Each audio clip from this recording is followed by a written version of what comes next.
Like many of us, Kira Zuckerman considered her French bulldog Kelly to be a member of the family. Super loving. If you were to go stretch on the floor, she'd like crawl under you to like cuddle with you. She was their first Frenchie. They'd later add Peaches to the mix, and the two dogs became inseparable.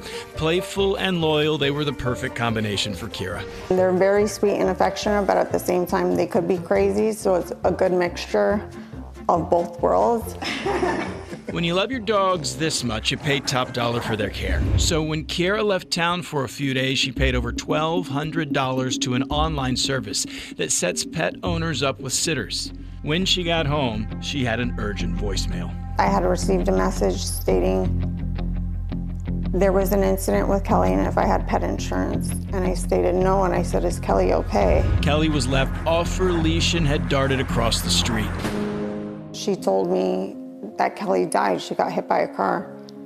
And I said, what did you just say? And she repeated herself. And I said, okay, I have to let you go. I feel like I can't breathe. She'd hired a service to care for her dog, and sadly, she died in their care. It feels like you lost a family member. There's no other way to put it. French bulldogs can be expensive. Kira paid $8,000 for Kelly. Now all she has are her ashes. I don't think anybody goes into a service thinking, I need to look up if my dog dies while they're with a sitter, are they gonna cover those expenses? Howard, does the sitter service have to reimburse the cost of the dog?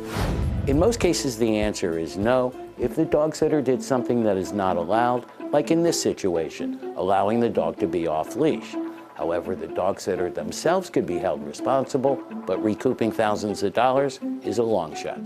We spoke to the company who offered their condolences. They also refunded the cost of the stay and covered all veterinary and aftercare costs. Plus, they offered financial assistance towards the purchase of a new pet. Kira says it's not enough. They don't cover trauma of experiencing a loss of an animal, especially when you consider them your family.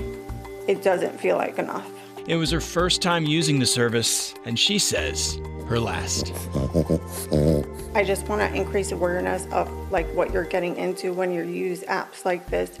Dogs are like family for so many of us, Howard says. Do your research, ask for references so you know who's taking care of your pets. Hey, got a problem? Need a hand?